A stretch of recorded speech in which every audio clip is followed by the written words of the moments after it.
TestNg. So yeah, it is going to be a bit long video, so please bear with me. We'll learn a lot of concepts here. So for listeners, what are listeners? So listeners are basically used for reusability. So if it is implemented, it can be used across multiple test cases or projects. And their centralized handling, that is, for example, there are test failures. All the test failures can be handled at one place. Also, there is customization that you can use as per your framework. You can have your own custom reports or automate the repetitive tasks. Okay, so let's first try a write a runner class. So in runner class we have this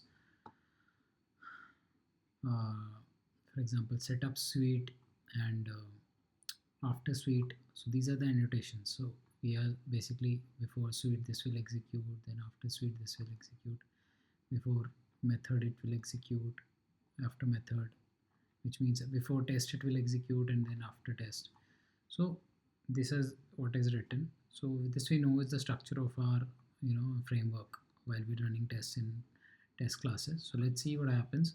So if you're running only the runner class, right? So before suite, before method, then after method, then before method in runner. So you can see that the test we have now, this will execute like this.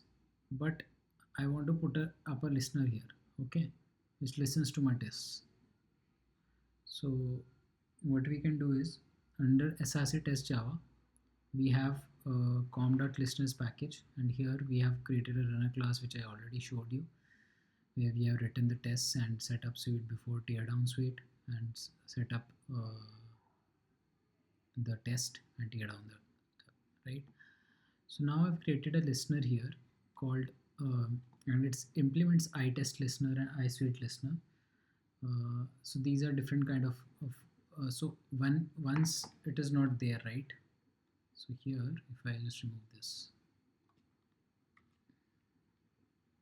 so here I can just source it and I can write override implemented methods, and here I can choose what methods I want, right? On test listener, these are the methods I want. I want on finish what happens, on start what happens, on test failure what happens, I can choose, right? On test skip what happens, on test start, on test success what happens, right?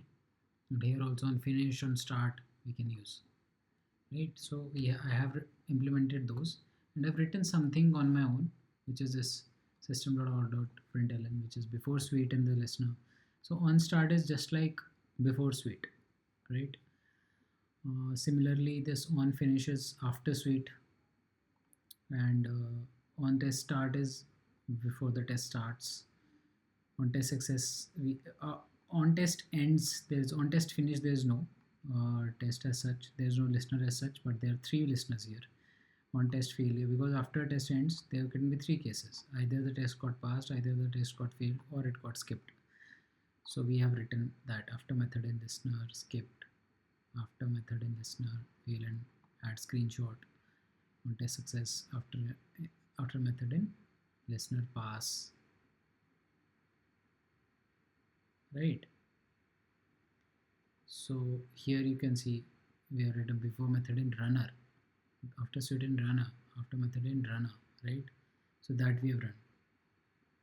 And when you try to execute this, we'll go to testng.xml. Here we have to, this is the suite that we have.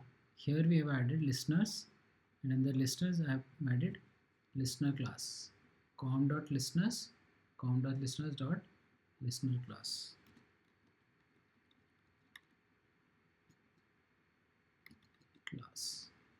Okay, let's run it, and we are running the class name, which is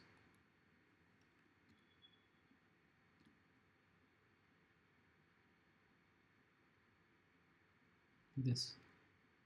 So let me run it. So what happened?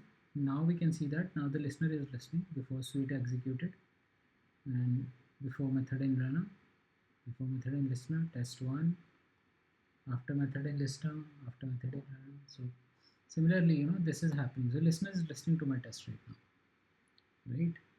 So this is there. And then if you talk about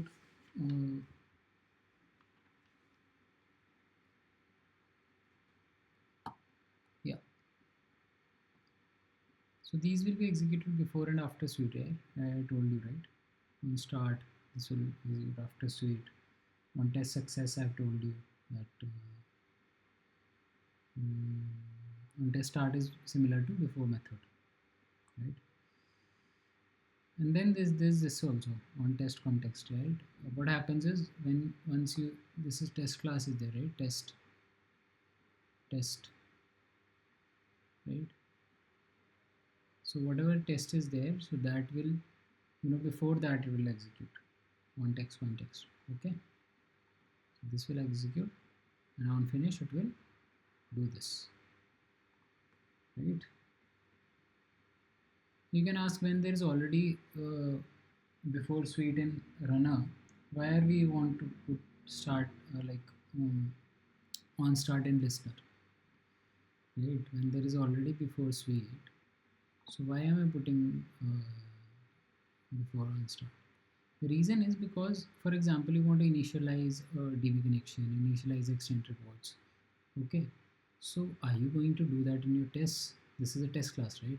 So are you going to do that in your test class? So this will like bind the DB connection and the extent reports like together, right? So that shouldn't happen. The right thing at the right place is our motto. So again, after suite you're done, so it will just close the connection. I don't want to mess with it. I want to create a listener before, and I will start the DB connection. I would initialize my reports over on this on start, and then on finish, I would just close the DB connection and flush the reports. Okay, so that way my tests are different and my listener is different. So people sometimes use in before suite only they start the DB connections, which is not right according to me.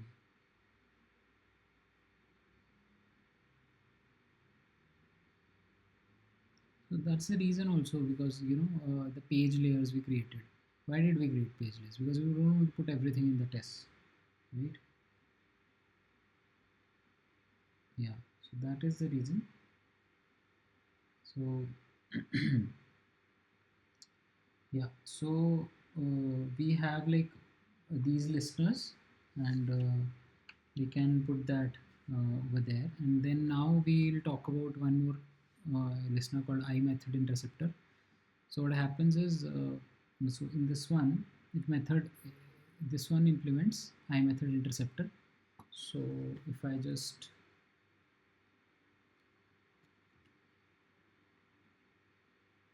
so it's showing an error. It says add in unimplemented methods. I will implement it. There is just one method, right? So this was the method that was there, uh, right? So if this has a list, it wants us to return a list with I method instance.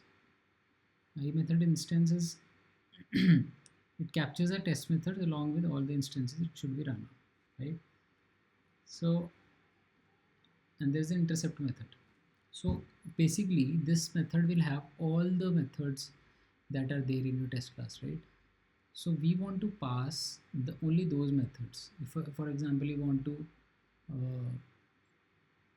uh, the TestNg, you want some methods to be skipped, right? So then you would put a code here so that those methods that you don't want are skipped, right? So here list that is returned will contain all the test methods that TestNg will execute, that you can see here, right? Yeah. So suppose at runtime I want to disable some tests.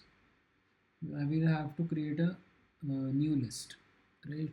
That I will return. So for example, we create an array list, right?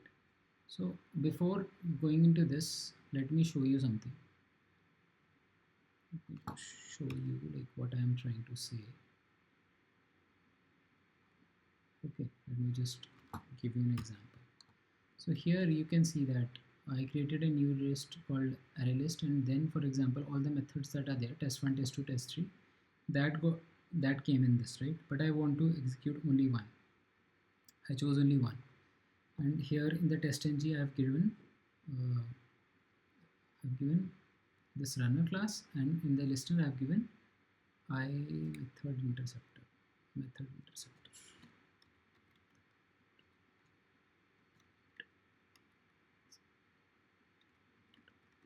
Okay, so now when I run it, let's see what happens.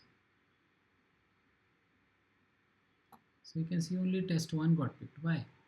Because we have given here that only one will be picked. Got it? So I will just remove this for now. So this was just to give you an example. Now test1, for example, right? So what will test1 do? It will not fetch it from here. Like there is set of test cases. I will have Excel like this, right? It will fetch the name from the Excel, right? And we have created a map here. Test1 is equal to new hash map.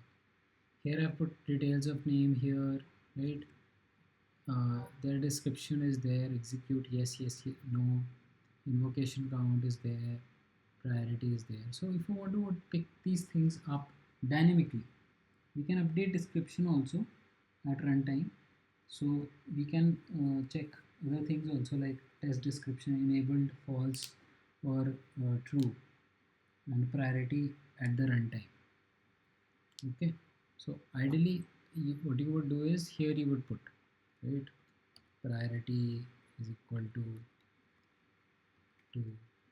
right, this you do, description is equal to something, right, description is equal to something, then enabled is equal to true or not. So this we can do dynamically through this listener. Okay, so what I did was here I created a map, test1 hash map, created a hash map, test1 is the listener, this test1 is for example the hash map, and I'm adding dot put name is equal to test1. You can see name is equal to test1, and then count, this is invocation count, I want to run it 3 times, so count is equal to 3. Map test2 new hash map, test2 dot put name again, and invocation count is 2, right? Now what I do, I want to add these two to a list, right? So I created a list of type map, right? I want to add these two tests. This was map, this was map. I want to add these two maps to this list, right? Why I'm adding the list? Because I want to iterate over them. So because this is also a list, so I want to compare these two lists. So that's why I'm creating a new list. So I test list.add this test1, list.add test2. Now I'm creating two loops. So the outer loop will have all the methods, the inner loop will have all these methods. So if methods.getI.get method, methods.getI means first method dot get method name,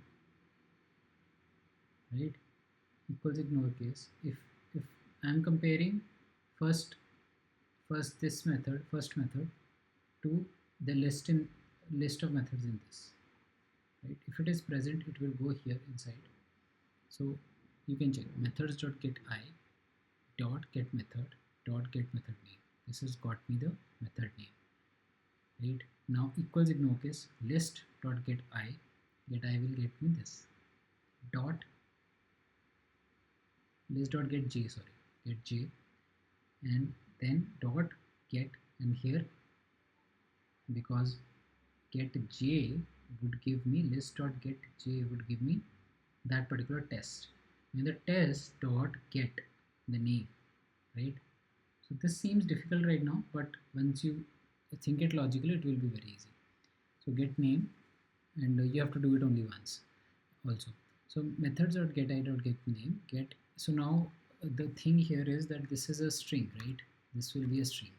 This will be a string invocation count. So I want to pass it as a integer.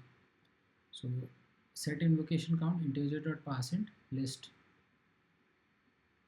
Okay, methods dot get I. Now we are trying to change this to into integer, right? Invocation count, set invocation count. Setting the invocation count for this particular method. Get I methods dot get I dot get method dot in the method that I got, right, dot set invocation count. This will return me a test. Right? This much will return me the test. Dot set invocation, for that test I want to set invocation count of integer dot parseInt this parseInt what in the list dot get j. What is the test that we talk about, right? Because here whatever entered, right, methods dot get I dot get method it is same as get j method, because that's why it entered, right? Equals ignores case we already saw here. So list dot get j dot get, and here we're getting the count of that particular method, right? And then finally we are result dot add methods dot get I, get of I is there. So we're adding that method into the result list, and then we are returning that result. So let's see if it runs fine or not. So I'll just go here and I will just run it. It should ideally run this test 3 times and this test 2 times. Let's see what's the result. So it ran this test 3 times, test 1 3 times, and test 2 2 times.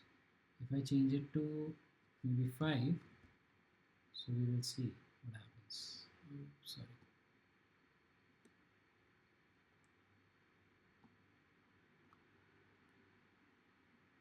Now only 2 tests came. So you can see here. This ran 2 times, 3 times, and this ran 5 times. So this is how we can do it. So if there's one more listener and further more listeners, let's just go one by one over them.